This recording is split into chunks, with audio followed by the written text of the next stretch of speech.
All right, gather around the campfire, children. It is time for a platinum trophy conversation, which is my top 10 rarest platinum trophies. I thought we'd just sort of hang back for a little bit, have a very casual conversation, and go over some crazy things that I've done throughout the years, certainly off the back of 30 Platinums Part 4.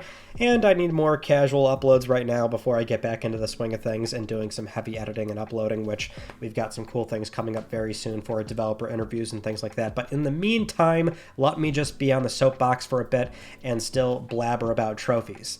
And the fun thing here is that I've got PSNProfiles loaded up. These are already, you can see, my top 10 rarest. Based on cropping, you might see outside of the top 10. But the point is, we can already start with the immediate thing we have to acknowledge, which is the difference between PSN profile tracking and Sony servers. So when you're on the consoles themselves and you see a rarity breakdown and a percentage, that is going to be different because Sony has all the data collected from every PSN user that is syncing trophies to their profile and they're connected online.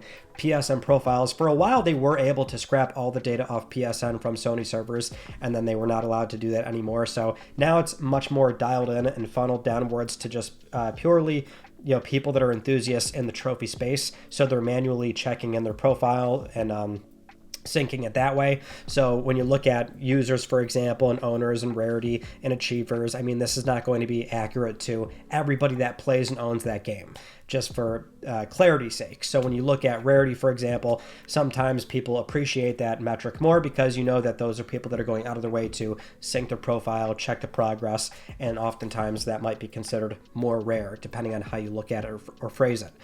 But with that in mind, yeah, let's go over everything. So this is the top 10 ranked on every PlayStation platform. It does skew more towards PlayStation 3 because this is the other, before actually talking about individual games, this is the other thing I often bring up with trophy hunting and collecting and being in the hobby in the space, is that PlayStation 3 is the tough platform. That's when achievements and trophies were really sort of a very new, novel concept. Microsoft doing that with the 360 and then Sony coming in with trophies in 2008. But, there were no sort of set rules on how to write a trophy list. And oftentimes PS3 games were just brutal. They always asked for multiple playthroughs, hardest settings.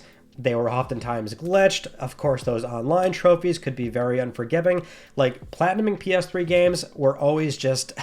They asked a lot, and nowadays publishers and developers are quite privy to the understanding that you might be sitting on just free sales as long as you make sure that your trophy list is very achievable, usable. That's not even so much a matter of the games that hand out platinums after 5-10 minutes. Excusing those, just generally speaking, a lot of established, really fun, modern AAA games will have very approachable lists compared to 15 years ago on PS3 because, well, they just know that they can't ask too much from the player nowadays because they know that they're pretty much sitting on lost sales otherwise.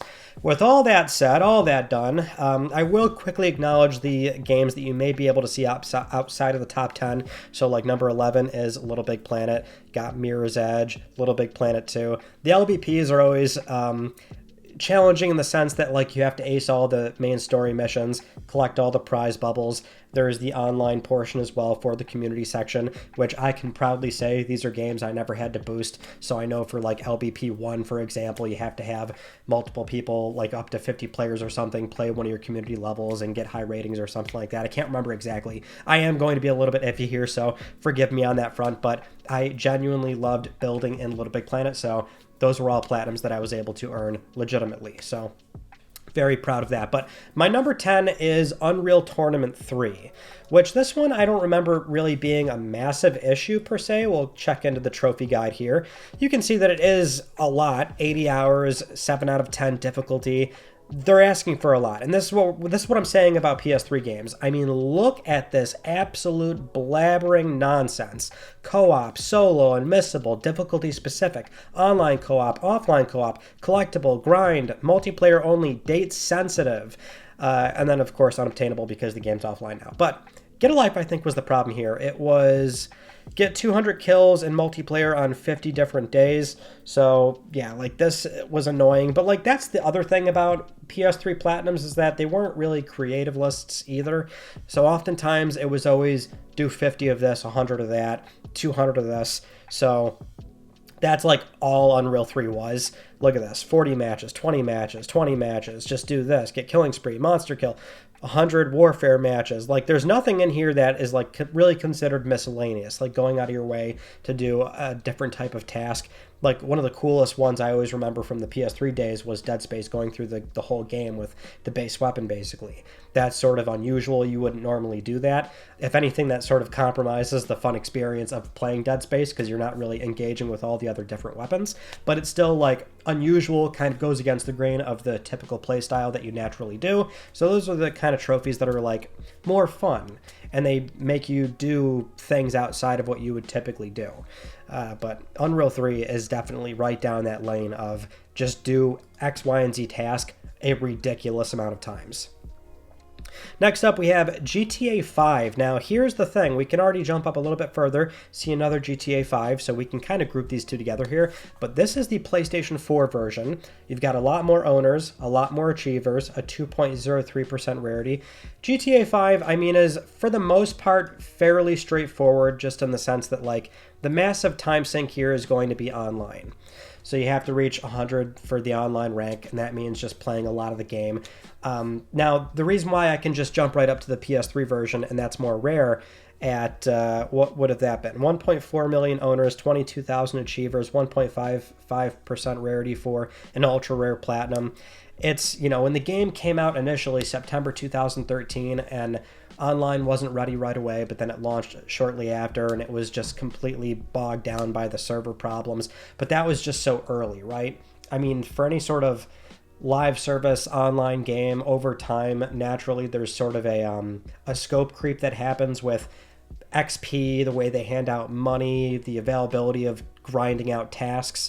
So, like, the big issue is definitely multiplayer. Just to quickly acknowledge single player, you're going to go through the whole campaign, find everything, do a lot of different tasks. I know for the main story missions in GTA 5, you have to complete all those secondary tasks to get 100% or a full rank on every story mission, which I love the single player campaigns for GTAs. So that was where I had most of my fun. Online is not ever really fun for me, especially when you have to, like, grind out tasks. Now, it wasn't as brutal as GTA 4, which we'll also talk about later, but excuse me, for GTA 5, yeah, it's an absolute pain. So early on, it was like the money accumulation wasn't nearly as, or the XP rather, there wasn't as much to go around versus nowadays. I'm sure it is definitely a little bit faster versus when I did it back in 2014 on PlayStation 3, and then you can transfer over your character and auto pop that trophy on PlayStation 4. But yeah, GTA 5 is certainly, it's not a game that can be done quickly, but that's one of those rarity things too, where based on the volume of owners and the achievers, like, that's where it's, you know, uneven. So I wouldn't even necessarily say it's like a super rare platinum, just in the sense of how many people own it versus the amount of people that eventually go out and platinum. That's where it's you know, that's where you get that number. The next one is, we've got, this is I was about to say SimCity, City Skylines. City Skylines is a time sink. Yeah, 150 hours. Not a tough game, but I always say this, I'm really into city builders, so I just love management sim games, and City Skylines is just, well, I was always into SimCity, for example, and then when Skylines came to the scene, when it came to console, I was like, oh, sick, I get to earn platinums. I mean, city builders are always, like, great, or better played on PC, but I still don't mind the console controls if I can, you know, earn myself a platinum. So it's just a lot of city management stuff. I mean, these games are big time sinks, and that's what's fun about it. So they don't even feel particularly grindy to me. The thing about City Skylines is that it has, like, so many DLC packs, so I want to get, like, a full 100%, which I'm missing on it. But the platinum itself is still a huge time sink. The thing that will take a long time on this game in particular is the natural disasters. There's one that has, like, a 1% chance of showing up in your city, so you have to, like, let the console just run idle, basically, hoping that the natural disaster that you need will finally show up. Next, though, was War Hero Killzone 2. Oh, daddy. Oh, geez.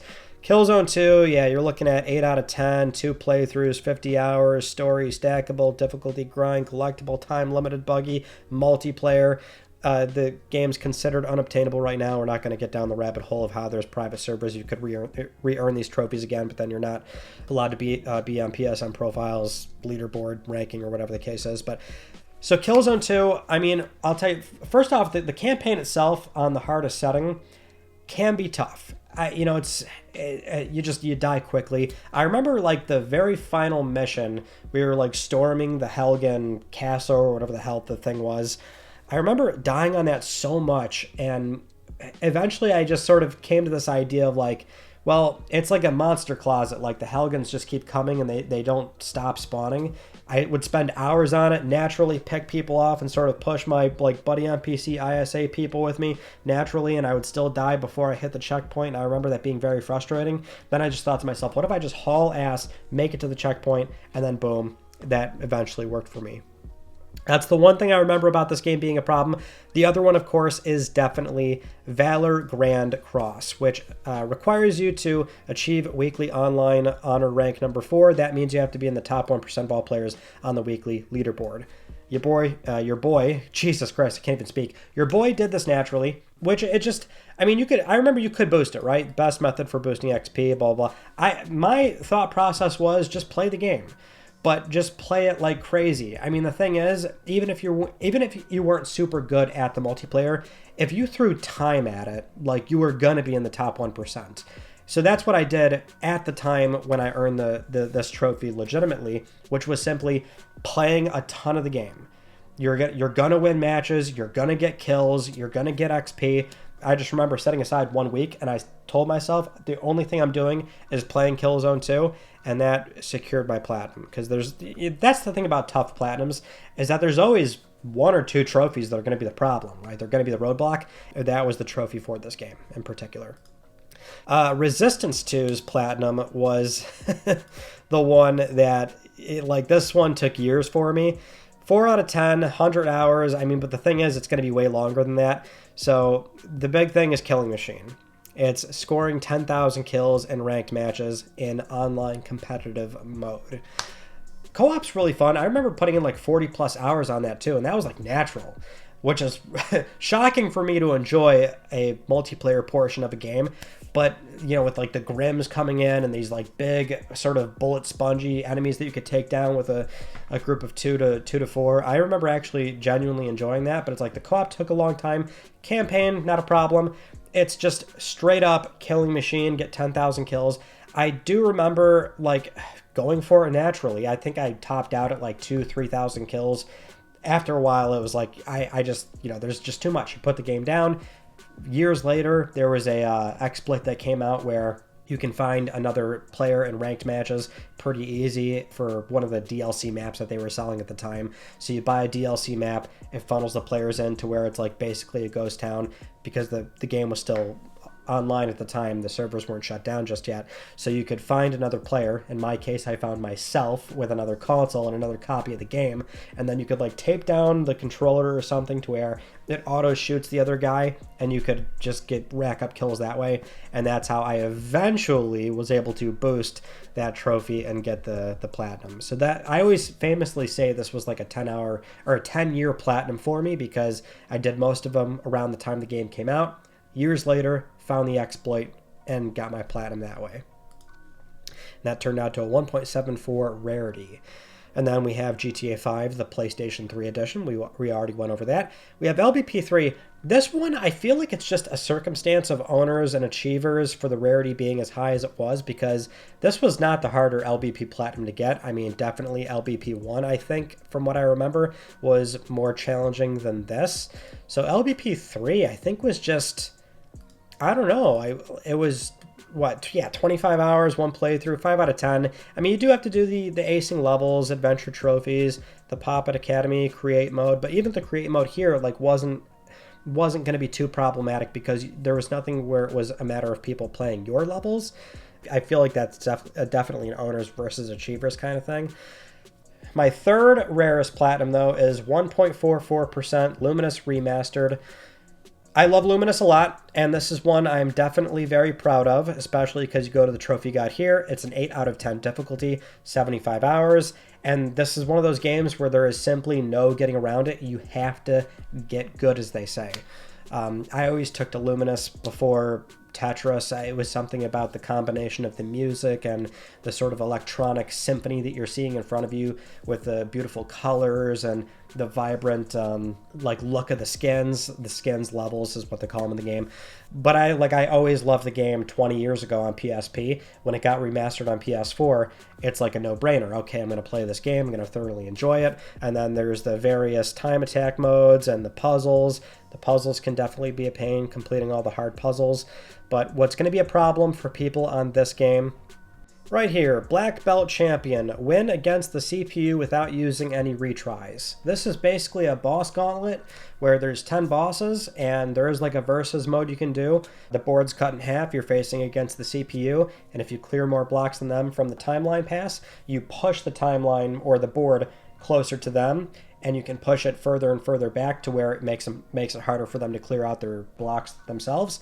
And you can sort of knock them out. And you have to do that through all 10 bosses without dying, without retrying. The point is, did this legit? I mean, it's and the thing is, like, there's not really, I mean, they're trying to, like, on the trophy guide here, there's like a way to do it, standard sabotage, but they're sounding, both strategies require high level play. It takes a lot of attempts. And the thing is, this was the one that took me a while to do, but I think one day I just did it. Like, I made an attempt and everything, just like the stars kind of aligned, and I was able to I was just in a mojo. Sometimes I have off days playing Luminous where I go in and I'm just playing bad, but that one day I just had a crazy good run. And you know it's tough, right? I mean, everyone's kind of been there when there's a really tough trophy that you're trying to get through, and you know it takes a while to sort of get to a possible completion attempt, and you start getting crazy and anxious, and maybe your hands are sweating and you're like, oh my god, is this the run? Is this the run? And you know how brutal it feels like when you lose that run and you're not going to get the trophy. But for one of these, I finally made it through, and it was crazy. But that secured my platinum for Lumines Remastered, and I'm very proud to have that one. The number 2 rarest platinum is Taking a Liberty. That's Grand Theft Auto 4 at 0.98%. And I think a lot of people are very familiar with GTA 4 now at this point, but it is definitely insurmountable. 8 out of 10 difficulty, 70 hours. I don't know why they're writing that. Probably because the Wanted trophy is much easier to get nowadays. It says, what does it say actually? Achieve the highest rank possible. I mean, here's the thing about GTA 4, is that you got the single player campaign, not terrible, get all the pigeons, complete the game in under 30 hours. Like, it's fine. Like, that's not going to be the problem. Online is the problem. Fly the co-op for 1, which is beating Dealbreaker, Hangman's Noose, and Bomb to Base in under these times. And I see, the thing is, Hangman's Noose you're going to get very good at, because that was the boosting method for Wanted, which is getting the last online rank. So you have to earn, what is it, $5 million or something to reach the last online rank? Yeah, 5 million, and the levels are exponential, so by the time you get to rank 9, you need another 2.5 million. It's just going to take forever, like a really, really long time. There's no getting around it. Well, there is a way to get around it, which is eventually I found an exploit where you could meet up with another player, in this case, your secondary console, a second copy of the game, and you can tape the controller down. Same thing like Resistance 2. You're going to spawn in at the same location, and so you can like tape it down, like snipe somebody that's spawning in over and over and over again, and that will accumulate you enough money. And that's how I finally got my platinum. I actually, like, that was such a big deal for me that I recorded it. So I have that recording from years ago, which I'm probably showing to you as B-roll. But man, I was so elated that I finally was able to sort of automate that portion of what made this platinum such a pain in the ass, because it was another 10-year platinum for me. I tried to do it legitimately. Hangman's Noose, over and over and over again. I remember I had a boosting partner back then, but it's like, Wanted sucked, right? The other one that did suck, though, is Fly the Co-op. The thing, too, is like, I remember the person I did this with, we had no mics. It was just like a random, I don't want to say random, but like we were PSN friends for a long time, and we just did it through PSN messaging. Like, we would do a run. I think Dealbreaker is like the hard one, right? Yeah, like 7 minutes. Like, a lot can go wrong on Dealbreaker because you're picking off a bunch of NPCs and you have to like get somebody on a boat or a car or something. Like, I think that portion was also random as well. And we would just like make an attempt. It would go wrong. Maybe it would go wrong halfway through. Maybe it'd go wrong towards the very end. And we would then have to sit there on PS3 on like the XMB and slowly message each other back on DualShock 3s with the on-screen keyboard. and to coordinate that and to talk to each other about what went wrong and what we're going to try to do to like get better at it.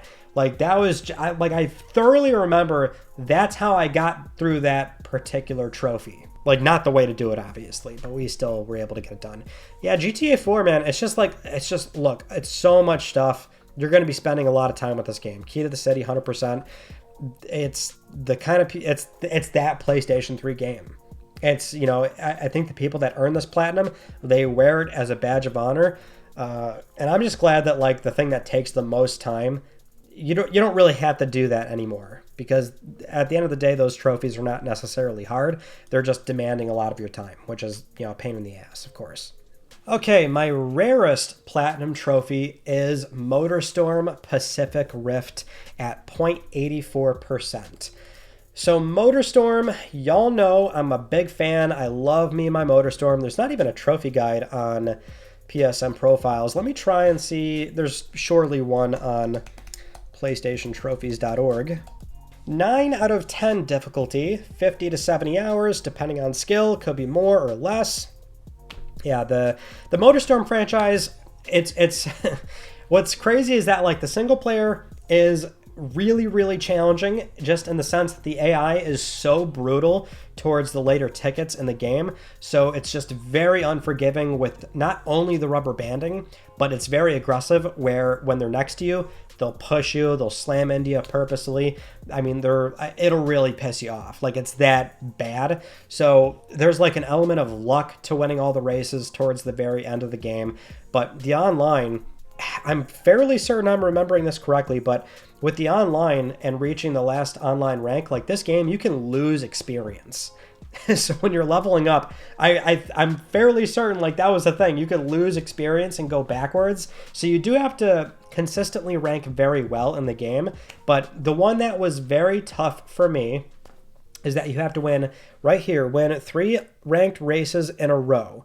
It says you can boost this, but the thing is you can't boost it. Like you have to boost it, it implies that you have to get a lot of people together to make that all come together. And I'm sure it got much easier once the game was like very dead. But the time in which I earned this, like the game was still very active for online. So I did do that genuinely. And that's the thing. I always tried to do those trophies legitimately. That was always a like last resort kind of thing for me back then when I was like going hard on trophies. And winning 3 online races in a row, very similar to the Luminous thing I was describing. You know, you'd win one and think, okay, I've got a shot. And you'd always lose the second one.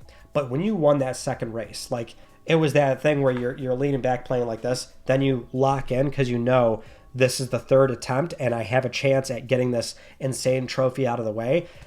Maybe it sounds so inconsequential, but winning 3 races in a row on any racing game online, I think you would know like just how tough that actually sounds when you realize it's against so many other human players. And I would always win 2 races, and that 3rd one, I'd blow it. I wouldn't even get close, which, you know, at that point, I'm not sure what feels worse. Like, for it to be really close and you lose, or like, oh, you come in 6th or something. You know, but I'd have plenty of those. Eventually, it just happened. I won the 3rd race, was elated, was so happy, couldn't believe I got it done.